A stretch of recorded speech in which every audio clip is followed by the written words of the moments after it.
Hey everyone, welcome back to Hero Wars Guide.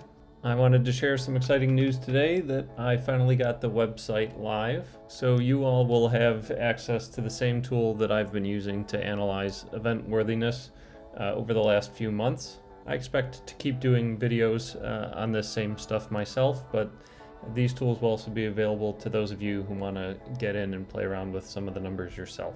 Alright, so in this video I want to go over some of the features of the tool as well as talk about some of the limitations and possible drawbacks here, at least in the short term. So first things first, the address is hero-wars-guide.web.app. I'll put that in the description of the video as well. When you first hit the page, it should redirect you to the schedule screen that you see here. But then you can navigate to the other sections of the site as you see fit. You can click on any of the events in the schedule here and it will bring you directly to that one, unless it's one that has several different versions, in which case it'll prompt which one you want. I'll start with the event that is active right now, Ascension to Asgard. This is the 4th version of this event, and they did just improve the energy here. One little note from the video that I posted the other day. They did improve this task to get rid of the star mana, so that's a nice upgrade. But anyway, those of you who've been watching the channel for a while now are used to seeing this screen. You get a list of the tasks here with a slider to control how far into it you expect to get. There's a little preview graph here for the ROI, if it's an emerald spend task like these here, or just the emerald value per required activity here. So in this case, this whole task is worth something like 850, and each attack on the boss is worth an average of 211. And then you can click on the graph to get a more detailed view with hover points for the milestones to tell you exactly what it looks like. So for example here, if you spend 80,000 emeralds, this specific milestone has a return of just shy of 27%. And then as you modify any of the configuration here for how deeply you expect to spend into any task, these summaries here at the bottom will refresh. This one here is the grand total value of the event based on everything that you've done. This is what it's going to cost you in emeralds to complete the tasks as you have set them. So you can see these numbers move around as I change things. This is the amount of value that you're getting based specifically on the spending that you're doing. So for example, if you set it to free-to-play level activity only, which is this button here, then that'll go down to 0, but then as you spend emeralds on energy or seer spins or whatever, these numbers will change. So this is specifically what you've spent or what you're going to gain from your spending, and this is the grand total ROI. What are you getting out of the event just based on your spend versus the amount that you have to spend? So you can see here the cost is about 32,000 for how these are set.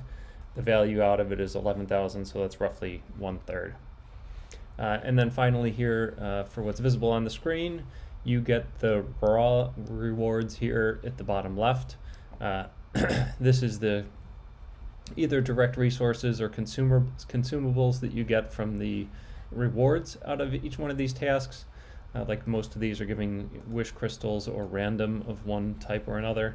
And then you open these things up and it resolves to a slightly different list here. So this part's probably kind of old news for those of you who've been watching for a while. You've maybe never seen me click all these buttons, but this just turns everything off. This is everything on. This is free to play. And then this options controller here lets you come in and configure whether or not you're getting an extra day out of the event and how much free energy you're going to get. Usually they give us 500, and this should default to 500 for you. I don't at this point in time have an option for you to come in and say I'm going to open 5, 10, 20, whatever bottled energy. That'll probably be coming here in the future, but you could just drop an extra 1,000 in here if you're going to open 5 bottles, and then everything else will adjust accordingly.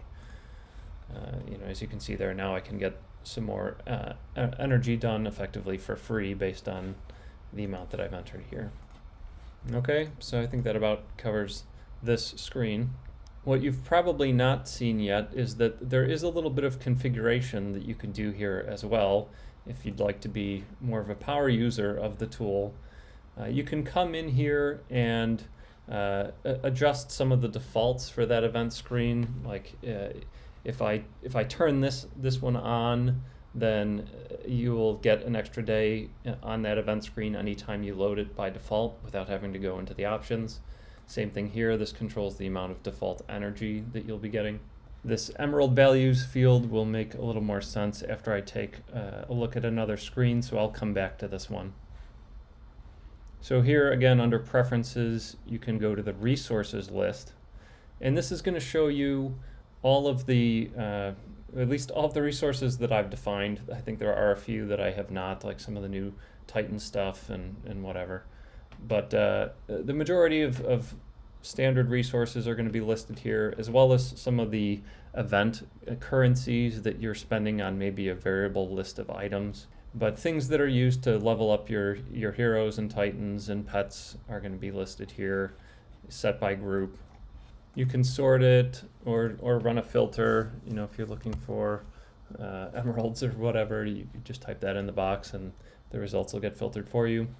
But really the main point to come in here would be to specify some custom values. So there, as you can see, there are 3 sets of numbers here, although this one is mostly blank. Emerald value, this is just kind of the raw value that either Hero Wars is going to charge you directly, or if it's something that you open, like a heroic artifact chest, for example, you know, you open those and you get a certain amount of coin and artifact materials and chaos cores. So you can, with enough data there, you can reverse engineer how many emeralds does it cost to get, you know, an average number of chaos cores.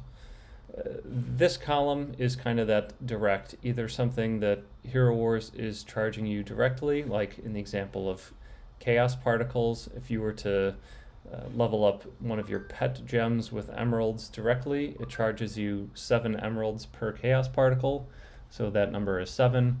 Or in the case of chaos cores, on average, you know, it's costing 156 emeralds to get one based on opening heroic artifact chests. So then the second column here is kind of my recommended values, which in almost all cases is going to be adjusting down from what the game charges you. This is based mostly on what I think is going to apply to the broadest set of users, possibly influenced a little bit by my own situation, but you know, some of the best examples here will be pet potions. I will have turned that down to absolutely nothing. The game wants you to pay, you know, it'll give you 10 potions for every 1 emerald. I'll have set that to nothing just because pet potions are something that you're going to max out for your pets well before any of the other things, chaos particles or souls. And it's really to the point where you never want to spend anything on these things just because of how quickly you're going to get them relative to everything else. The same is true to a lesser extent for some of the Titan resources, like the Titan potion I've turned down a bit, and the Titan souls I will have adjusted down a bit as well, basically on a similar ratio, because you're likely going to convert them into Titan potion. And other things I've turned off, like gold. That one maybe is a little bit of a controversy now since there's more ways to spend.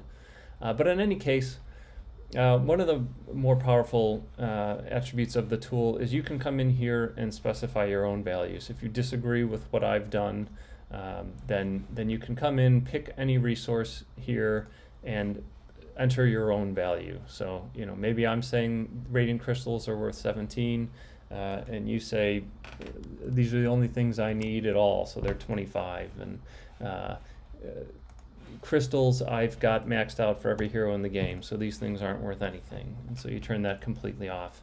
And in fact, I've adjusted them down just because they come in so much more quickly than in Insignia or any of the larger crystal types.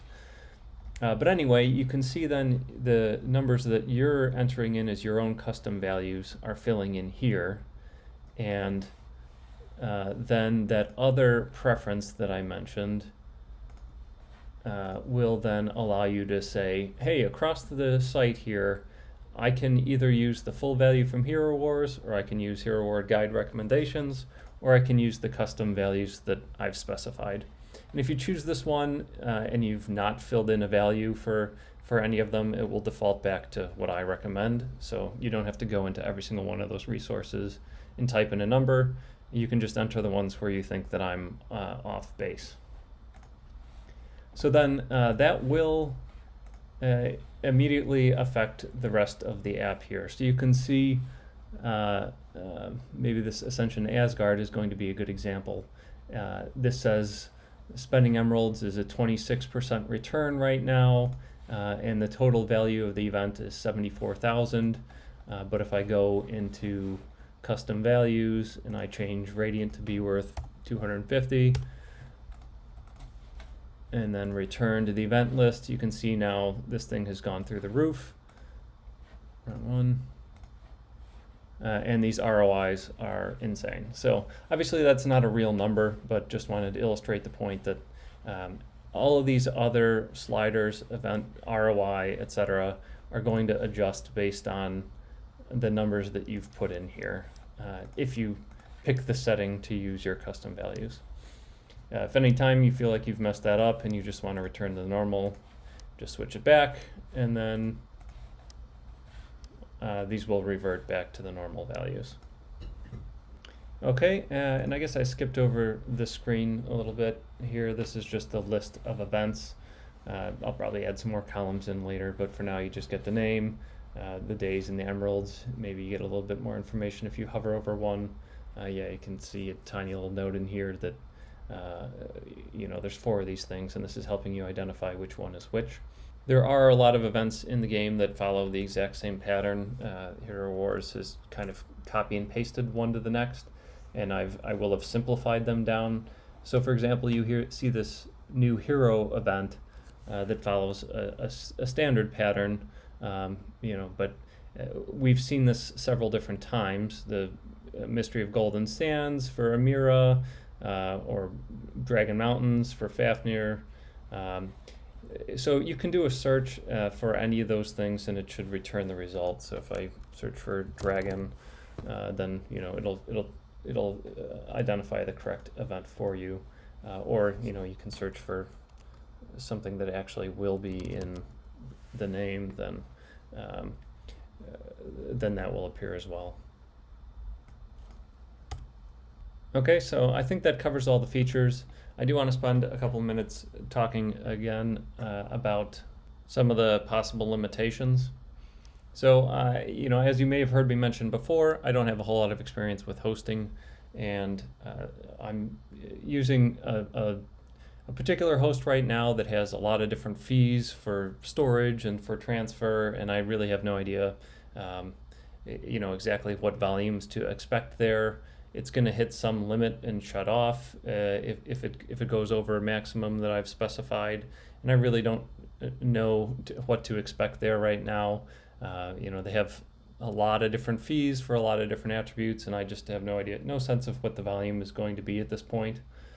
So I can tell you, if this thing costs, if they want to charge me $10 every year, then that's fine. If they want to charge me $10 every hour, then this site won't be around very long. So, there may be some downtime related to that. Second point and related here, all of the storage of configuration, any custom values you specify, and anything else that you enter in here is just being saved to your browser. I don't have a database backend. That would be another more costly piece that I've not fully explored.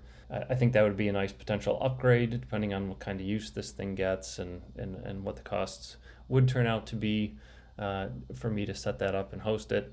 But it is all just saved in your browser right now. And so what that means is that if you go from one computer to the next, or your computer or your phone, or even maybe you're in Chrome, but later on you pull up the site in Firefox, there's no login. None of those settings are going to transfer from one device to another. They just sit in your browser. And if you go in and delete your offline storage for the browser, then those settings are going to be blown away as well. So you should just keep in mind that it's semi-permanent. This is kind of a beta version of the site. I don't know what those costs are going to end up being, and what it might be to have some kind of database backend set up here to save that sort of thing, so that you can log in and have the same experience across devices and have things persist even if you upgrade your computer or whatever. But for now, this first version, it's just all browser storage. All right, and then lastly, all the data in here, how these consumables translate into rewards, that's all just based on either my own data, limited openings, or in a few cases, other people have helped me out and provided some additional numbers. So some things might be off, I might have input a wrong number, or some cases if I've only opened 20 of a container, then and something has a 1% drop rate, I will have missed it altogether. My percentages might not be perfect. Obviously I'm doing the best that I can to have this be as accurate as possible, but there's no guarantee that all this stuff is going to be spot on, a perfect match to what you'll actually experience in the game. These are all just based on my averages. All right, so sorry the list of caveats here was about as long as the list of features. Thanks for bearing with me on that. But I'm excited to have this thing out there and start to see people get in here. Not that I'll see you, but maybe hear some feedback on what you like and don't like. I expect to add features to this on a slow but ongoing basis over time. So this thing should continue to grow. All right, hope you enjoy. Thanks for tuning in, and I'll see you next time.